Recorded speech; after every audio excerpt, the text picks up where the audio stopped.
আসসালামু আলাইকুম সবাইকে। অপরিণত ভালোবাসা গল্পের 59 নম্বর পার্ট। তো বেশি কথা না বলে চলুন গল্প শুরু করা যাক। তৃতীয় ব্যক্তি যখন কোনো সম্পর্কে প্রবেশ করে তখন সেই বন্ধনে ফাটল ধরাটাই নিতান্তই স্বাভাবিক। তাই প্রত্যেক মানুষ প্রতিটি সম্পর্কের বন্ধন ধরে রাখতে তৃতীয় ব্যক্তিকে ঘৃণা করে। তারা কি কোনোভাবে ইকরাকে তেমন ভাবে দেখছে? দেখতেও পারে, কিন্তু শ্রাবণ এখনো বুঝেনি সেটা। কারণ ইকরা সামিউল শেখের চাচাতো ভাইয়ের মেয়ে। ইকরার বাবা ইসমাইল শেখ প্রবাসী, তার স্ত্রী মারা গিয়েছেন ইকরার জন্মের সময়ে। সেই সময়ে সামিউল শেখই ছিলেন ভাইদের মধ্যে সবচেয়ে সচ্ছল। তাই দায়িত্ববোধ থেকেই হোক বা মানবিক বোধ থেকেই হোক না কেন, তিনি নিজে থেকে ইকরার সম্পূর্ণ দায়িত্ব নিয়েছিলেন। মেয়ের মতো করে না দেখলেও ভাতিজির পরিচয়ে বাড়িতে জায়গা দিয়েছিলেন। তাই ছোট থেকে শ্রাবণ আর ইকরা একসাথে বড় হয়েছে। সমবয়সী ছিল তারা, একই শ্রেণীতে একই সাথে পড়াশোনাও করেছে।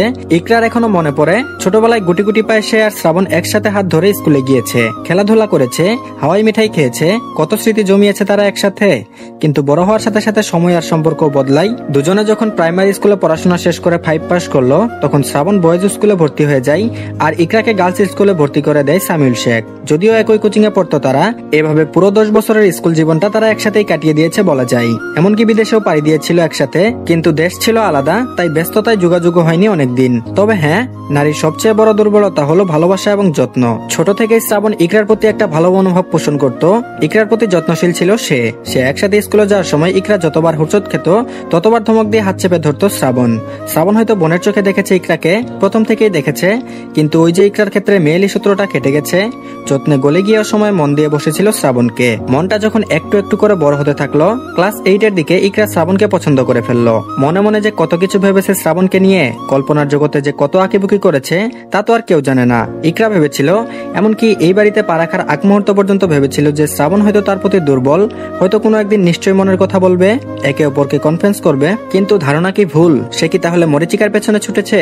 এসব ভাবনায় মত্ত থাকা ইকরা টনক নড়ল শ্রাবণের কণ্ঠে। সিঁড়ি দিয়ে ধারার হাত ধরে নামছে শ্রাবণ, সাথে ধারার দিকে তাকিয়ে কিছু একটা বলছে। ইকরার বুক মোচড় দিল। সে তো এভাবেই শ্রাবণের হাত ধরে চলার স্বপ্ন দেখেছিল। স্বপ্নটা বাস্তবে হতে পারলে কি খুব খারাপ হতো। এতদিন পর শ্রাবণকে দেখে বুক জোড়ালেও মনে শান্তি মিলল না ইকরার। কোনো মতে ঢুক গিলে মিষ্টি হাসি ঝুলিয়ে নিল সে। শ্রাবণ ধারাকে নিয়ে এগিয়ে আসছে। ইকরাকে দেখেই হাসলো শ্রাবণ। এসে ইকরার মাথায় একটা গাট্টা মেরে হেসে বলল, কিরে মিকি মাউস, কি অবস্থা? ম্যাম সাহেব হয়ে গেছিস দেখছি। সালমা বেগম হু হু করে হাসলেন। ছোট থেকে শ্রাবণ ইকরাকে মিকি মাউস বলে ডাকে। ইকরাও হেসে ফেললো এতদিন পর চিরচেনা ডাকটা শুনে। ভাব নিয়ে বলল, ম্যাম সাহেব তো হতেই হবে, নইলে বিদেশি সাদা বেড়া পটাবো কেমনে? ব্রিটিশ দুলাভাই চাস না? শ্রাবণ বোঝার ভঙ্গিতে মাথা নেড়ে বলল, তাও ঠিক, অবশ্যই চাই। এরপর ধারার দিকে ইশারা করে আরেকটু ভাব নিয়ে বলল, যাকগে, ওকে দেখেছিস? আমার বউ সুন্দর না? ধারা চমক খেলো, হুট করে কেউ এভাবে বলে? ইকরার হাসি অল্প একটু কমলো, তবুও ঠোঁটের ব্যাসার্ধ ঠিক রেখে শুকনো ঢুক গিলে কোনো মতো বলল, হ্যাঁ দেখেছি, খুব সুন্দর। এরপরে খানিকটা ঠোঁট বাঁকিয়ে বলল, শয়তান বেড়া, আমাকে না বলে ফট করে বিয়ে করে নিলি? একটা রুষ্ট খেতে পারলাম না, তোর বিয়েতে চিকনি চামিলি ডান্স তাও দিতে পারলাম না। এমন বেইমানি না করলেও পারতি শ্রাবণ, অভিশাপ দিলাম, জীবনে ডিভোর্স পাবি না। শ্রাবণ ধারার দিকে তাকিয়ে হাসলো। সালমা বেগম এবার হা হুতাশ করে বলে উঠলে, তার বলতে আর বলিস না ইকরা, রোস্ট খাওয়া তো দূরের কথা, ওর বিয়ের কোনো অনুষ্ঠানই করা হয়নি, কোনো আত্মীয়ই আসেনি। এভাবে ফট করে বিয়ে করলে কি কিছু হয়? ধারা এবার মলিন হাসলো, একবার শ্রাবণের দিকে তাকালো আর একবার ইকরার দিকে তাকালো। এতটা খোলামেলা সাবলীল আলোচনা দেখে ধারার মনটা একটু স্বস্তি পেল। নিজেকে মনে মনে ভুল ভেবে শাসালো। কেন যেন উল্টাপাল্টা চিন্তা ভাবনা করে সে। শ্রাবণ এবার ধারাকে বলল, ইকরার সাথে ছোট থেকে ছিলাম বুঝলে, ও আমার প্রবাসী চাচ্চুটার মেয়ে, আমার পাশের ঘরটায় ও থাকতো। ভীষণ পাজি মেয়ে ছিল, ছোটবেলায় তোমার মতো অস্থির ছিল, বারবার হুচট খেয়ে মুখ থুবড়ে পড়তো। কতবার যে মরতে মরতে বেঁচেছে বলেই হাসি আটকাতে পারলো না শ্রাবণ। ধারাও শ্রাবণের থেকে চোখ সরিয়ে ইকরার দিকে তাকিয়ে হাসলো, সাবলীল ভাবে হাসলো, কথা বলল না। ইকরা এবার শ্রাবণকে ধাক্কা দিয়ে বলল, ফাজলামো করবি না শ্রাবণ, তোর বউয়ের সামনে অপমান করছিস? সুন্দরী বউ পেয়ে অহংকার বেড়েছে না? শ্রাবণ মাথা নেড়ে সিরিয়াস ভঙ্গিতে বলল, হ্যাঁ অবশ্যই, সুন্দর বউ থাকলে তো একটু অহংকার থাকবেই। সালমা বেগম শেষ রুটিটা প্লেটে তুললেন। আহা থামো তোমরা, কি শুরু করলে? অভ্যাস আর বদলালো না তোদের। ছোটতে যেমন চুলোচুলি করতি এখনো কর, যা কর সর এখান থেকে। তারপর ধারাকে বললেন, ধারা আয় তোমা, প্লেটগুলো টেবিলে একটু সাজিয়ে দে। ধারা মাথা নেড়ে এগিয়ে আসতে চাইলে ইকরা ধারার হাত খপ করে ধরে ফেলে। ধারা ভ্রুকুচকে নিজের হাতের দিকে তাকিয়ে ইকরার মুখের দিকে তাকাই। এক মুহূর্তের জন্য থমকে তাকালো। ইকরা ঠোঁটে মিষ্টি হাসি ঝুলিয়ে সালমা বেগমের দিকে চেয়ে বলল, আমি আছি তো আন্টি, কতদিন ধরে তোমার কাছে হেল্প করি না, আজ বরং আমি করি। ধারা তো সবসময় করে, তাই না ধারা, কি বলো? তারা চোখ সরু করে তাকিয়ে থাকলো কিছুক্ষণ। দুজনের দৃষ্টি এক হলো আবারও। ইকরার ঠোঁটে মিষ্টি হাসিটা এবার কেন যেন কৃত্রিম মনে হলো ধারার কাছে। তবুও ঠোঁট কামড়ে মাথা ঝাঁকিয়ে বলল, সেটাই, সবসময় তো আমিই করব, সারা জীবন তো আমাকেই করতে হবে, একদিন না করলে কিছু হবে না। ইকরা হাসি একেবারে ধপ করে নিভে গেল। তারা এবারও বাঁকা ঠোঁটে মিষ্টি হাসলো। শ্রাবণ খানিক দূরে থাকায় শুনতে পেল না কারো কথা, কিন্তু এদিকে ধারার কথাটা সালমা বেগম শুনেছে। অবাক হয়ে তাকিয়েছে বটে। মেয়েটা এত গম্ভীর কণ্ঠে কথা বলা শিখলো কবে থেকে? ধারার দিকে তাকিয়েছিল সালমা বেগম। ধারা এবার ছিটকে নিজের হাত ছাড়িয়ে নেয় ইকরার কাছ থেকে। সালমা বেগমের দিকে তাকিয়ে বলে ওঠে, আমি বাবাকে ঘুম থেকে তুলে দিতে যাচ্ছি মা, বেশি বেলা করলে আবার শেষমেশ শরীর খারাপ করবে বাবার, বলে আবারও ইকরার দিকে তাকালো ধারা। ইকরা এতক্ষণ একটা আত্মবিশ্বাসী মনোভাব ধরে রাখলেও ধারাকে একেবারে অন্য চোখে দেখলো। মুখ গম্ভীর রেখে তাকিয়ে রইল। ধারা আগের থেকেও মিষ্টি করে হেসে ইকরাকে বলল, টেবিলে খাবার সাজানোর আগে একটু ফ্রেশ হয়ে নিলে ভালো হয় ইকরা আপু, হাত মুখ ধুয়ে আসুন, আমি তোয়ালে রেখে যাচ্ছি। কথা শেষ হতেই ধারা আর কারো দিকে তাকালো না, সোজা রান্নাঘর থেকে বেরিয়ে এলো। এরপর ঘাড় ঘুরিয়ে শ্রাবণের দিকে তাকিয়ে জোর গলায় বলে উঠল, আপনি আগে ঘরে গিয়ে টি শার্টটা চেঞ্জ করে আসুন, তারপর খেতে বসবেন। শ্রাবণ অবাক হলো, টি শার্ট তো সে মাত্রই বদলেছে, এই টি শার্টে কি সমস্যা, আবার চেঞ্জ করবে কেন জিজ্ঞেস করতে চাইল সে, কিন্তু তার আগে ধারা ধুপধাপ করে সিঁড়ি বেয়ে সামিউল শেখের ঘরের দিকে চলে গেল। শ্রাবণ ভ্রুকুচকে কিছুক্ষণ তাকিয়ে রইল। এরপর ঠোঁট কামড়ে কিছু একটা ভেবেই ইকরার দিকে তাকালো। ইকরার পরনে নীল রঙের টপস থেকে নিজের দিকে তাকালো। কি আশ্চর্যকর অবস্থা, তারা কি শ্রাবণ আর ইকরার পরনে একই রঙের পোশাক দেখে হিংসায় জ্বলে ছাই হলো?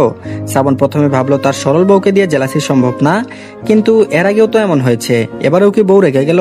শিট! শ্রাবণ শেখ ভয় পেল। বউর কথা মতো সুরসুর করে ইকরাকে বিদায় জানিয়ে ঘরে ছুটল। যত দ্রুত সম্ভব সাদা রঙের টি শার্ট পরে বউয়ের রাগ ভাঙাতে হবে। আর এদিকে অফিস থেকে অনন্তকালের জন্য ছুটি দেওয়া হয়েছে মনিরাকে। কথাটা শুনতে অদ্ভুত মনে হলেও সত্যি, কারণ জিহান শ্রাবণকে হুমকি দিয়েছে তার হবু বউকে ছুটি না দিলে সে আর বন্ধুত্ব রাখবে না। আর এদিকে জিহান পড়েছে আরেক মহাবিপদে। তার হিটলার শ্বশুর শর্ত ঠুকে দিয়েছে যে বিয়ের আগে জিহান আর কোনোভাবেই মনিরার সাথে দেখা করতে পারবে না। জিহানও মেনে নিয়েছে বাধ্য হয়ে। তবে ফোন আছে কি কারণে? ফোনের সদ্ব্যবহার করতে সক্ষম তারা। দিনরাত এক করে মনিরার সাথে ভিডিও অথবা অডিও কলে যুক্ত জিহান। আজও প্রতিদিনের মতো বিছানায় শুয়ে শুয়ে জিহানের সাথে প্রেমালাপ জুড়ে দিয়েছে মনিরা। একের পর এক বিষয় নিয়ে আলাপ করছে। বিয়েতে যে কি পরবে, কি করবে, হানিমুনে কোথায় যাবে, এমনকি কত বছর পর বাচ্চা পয়দা করবে সেই পর্যন্ত ভেবে নিয়েছে। একেই বলে গাছে কাঁঠাল গুফে তেল। কথায় এক পর্যায়ে ফোনটা নিয়ে পুরোপুরি শুয়ে পড়ল মনিরা। ভিডিও কলে থাকা জিহানের দিকে তাকিয়ে বলল, দেশে এখনো ঘোরা শেষ করতে পারিনি, আমরা হানিমুনটা দেশেই কোনো এক ভালো জায়গায় করি, কি বলো? ভ্রুকুচকালো জিহান। সেও বিছানায় উপর হয়ে শুয়ে আছে। হবু বউয়ের মুখে এমন কথা শুনে হতবাক হয়ে বলল, তুমি এত ছোট লোকি কথাবার্তা বলবে না মনিরা।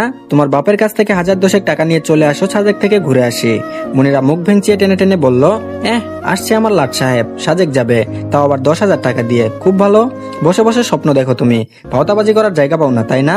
জিহান ঠোঁট বাঁকিয়ে বলল, তোমার বাপের কাছ থেকেই ভাওতাবাজি শেখা। চোখ গরম করে তাকালো মনিরা, তর্জনী তুলে বলল, খবরদার জিহান, আমার বাপকে নিয়ে একটা বাজে কথা বলবে না, গাছের সাথে উল্টো করে ঝুলিয়ে রাখবো। জিহান পাত্তা দিল না। সে কিছু একটা ভেবে ফট করে বলল, আচ্ছা শোনো না, আমি অন্য একটা কথা ভাবছিলাম। মনিরা বলল, কি কথা? জিহান বলল, হারামজাদা শ্রাবণের বিয়ে তো 40 অনুষ্ঠানের থেকে কম ছিল না, ওটা বিয়ে কম, মারামারি লেগেছিল বেশি। আমি ভাবছিলাম এই ফাঁকে যদি শ্রাবণের আরেকবার বিয়ে হয়ে যায় ভালোই হয়, আঙ্কেলকে একবার বলবে নাকি? মনিরা কিছুক্ষণের জন্য তবদা খেলো, এরপর হা করে তাকিয়ে বলল, এক বউ থাকতে শ্রাবণ ভাই আবার বিয়ে করতে যাবে কেন? পাগল নাকি? বেচারি ধারা মেয়েটার সংসার ভাঙতে চাও তুমি? জিহান চোখ শুরু করে তাকালো, তারপর বলল, তুমি কি ছোটতে হরলিক্স কম খেয়েছিলে? মনিরা মুখ কুচকে জবাব দিল, মোটেও না, অনেক খেয়েছি। জিহান বলল, তো ব্রেনের এত বাজে অবস্থা কেন? বিটিভির মতো ঝিরঝির করছে, রিপেয়ারিং হয়নি, মেবি ড্যামেজ হয়ে গেছে। মনিরা চোখ রাঙালো। জিহান ইশারায় শান্ত হতে বলল, তারপর বলল, আরে বলদি বেডি, বউ চেঞ্জ হবে এটা একবারও বলেছি নাকি? জাস্ট বিয়েটা আরেকবার হবে, স্বাভাবিকভাবে বিয়ে আর কি। আগেরটা তো কট খাওয়া টাইপ বিয়ে ছিল। মনিরা এবারে বুঝলো, সজোরে মাথা ঝাঁকিয়ে বিষয়টা আমলে নিল, কিন্তু হতাশ হয়ে বলল, আমার মনে হয় না শ্রাবণ ভাইয়ের ফ্যামিলি রাজি হবে, ওইসব বাদ দাও, উনাদের নিয়ে কথা না বলাই ভালো। জিহান এবারও ভাবলো, আসলেই না বলাই ভালো, উনারা কি করবেন সেটা একান্ত ব্যক্তিগত ব্যাপার, এখানে এভাবে কথা বলা বা এমন প্রস্তাব দেওয়াটা ভালো দেখায় না, বুঝলো জিহান। তাই মনে নিল মনিরার কথাখানা। আর এদিকে সামিউল শেখকে ঘুম থেকে তুলে দিয়ে আর নিচে গেল না ধারা। ঘরের দিকে এগোলো, কেবল একটা সাদা শার্ট পরে ঘর থেকে বেরিয়েছে শ্রাবণ। দরজা বেরোতেও পারেনি, এর মধ্যে ঝড়ের গতিতে ঘরে ঢুকতে চাইল ধারা, কিন্তু শ্রাবণকে দেখতে পায়নি। তাই অসাবধানতার কারণে দুজনেই একে অপরের সাথে সজোরে ধাক্কা খায়। বলিষ্ঠ দেহের অধিকারী শ্রাবণ একটুও নড়েনি, কিন্তু ছোটখাটো গরনের বেচারি ধারা ছিটকে পড়ল। কিন্তু শ্রাবণ তো দায়িত্বশীল, ফট করে বউর সুনিপুণ কোমরখানা চেপে ধরে নিজের কাছে টেনে নিল। এক হাত দিয়ে ধারার মাথা ধরে নিজের বুকে চেপে ধরলো। তারা মুখ তুলে তাকালো শ্রাবণের দিকে।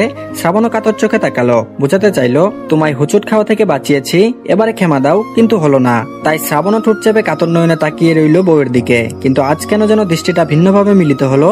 আজ শ্রাবণের চোখে একরাশ অসহায়ত্ব, কাতরতা, আর ধারার চোখে স্পষ্ট অভিমান আর আগুন।